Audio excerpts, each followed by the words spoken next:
अकेले खुश रहना सीखो। अकेले एक ऐसा शब्द है जिसको सुनने और महसूस करने के तरीके अलग अलग होते हैं। किसी के लिए अकेले रहना अवसर हो सकता है, किसी के लिए अकेले रहना जेल हो सकता है। हम हमारे जीवन में सही रहते हैं अगर कोई आकर हमारा साथ देता है, कोई हमारी केयर करता है। और रोज़ाना की ज़िंदगी में हमें किसी की इतनी आदत हो जाती है कि हम उसके बिना नहीं रह पाते। प्रॉब्लम तब शुरू होती है जब हम किसी इंसान की बहुत ज़्यादा आदत लग जाए और वह इंसान हमें वो वैल्यू ना दे। इंसान बदल जाए, उसके बदलाव से हमें प्रॉब्लम होने लगे। किसी इंसान को वक्त दो और बदले में उसके पास हमारे लिए वक्त ही ना हो, बिल्कुल साथ ना दे, या साथ देने के बजाय हमें नीचे दिखाने की कोशिश करने लगे, हमारे अंदर कमियां निकालने की कोशिश करने लगे, तो समस्याएं बनने लगती हैं। समस्या तो तब बनती है जब किसी के लिए हर वक्त हाजिर हो। लोग आपके हाजिर होने का फ़ायदा उठाएं। इससे अच्छा इतना किसी के लिए आसानी से हाजिर नहीं होना चाहिए। ये दुनिया आपको फालतू समझने लगेगी। हाजिर रहने से दुनिया आपको मुफ्त का समझेगी। हैप्पी रहने के लिए सबसे बड़ा गुरु मंत्र है अकेले रहना सीखो। ज़िंदगी में बहुत आगे जाना है तो अकेले खुश रहना सीखो। आपको किसी के लिए इतना अवेलेबल नहीं रहना चाहिए।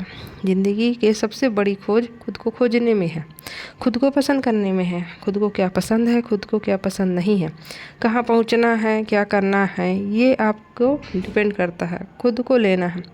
ये मतलबी दुनिया है। दुनिया एक सामाजिक प्राणी है, पर समाज ही किसी इंसान का दुश्मन बन जाता है।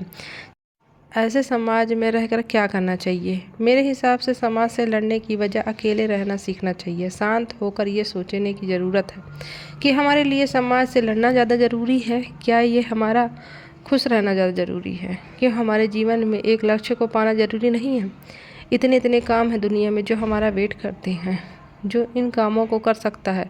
इतने चैलेंज हैं हम जैसे लोगों को लिए जो अपने जीवन में और ज़्यादा ऊंचा उठ सकते हैं। ज़िंदगी का ना मज़ा अकेले रहने में है। झुंड में तो भेड़ बकरियां रहते हैं, झुंड में तो कोई भी बकरी की तरह में करता रहता है। पर मज़ा तो तब है जब शेर की तरह अकेले रहकर अंधेरे जंगल में दहाड़ लगाई जाए और इस दुनिया को पता चल जाए कि शेर भले ही अकेला है पर उसने अभी हार नहीं मानी।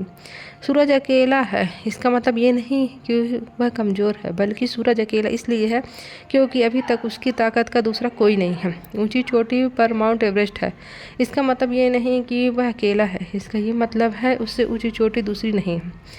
आप उस जगह होते हो जहाँ किसी की भी पहुँचना पाना आसान नहीं होता। अकेलेपन प्रतीक है खुशी का, क्योंकि आप किसी पर डिपेंड नहीं रहते, आप किसी की उम्मीद से बंधी नहीं रहती, आप किसी के मोहताज नहीं रहते। अगर जीत हुई तो आपकी है, अगर हार हुई तो आपकी। आप अकेले क्यों नहीं रहना चाहते? भगवान ने ही हमको अकेले भेजा है।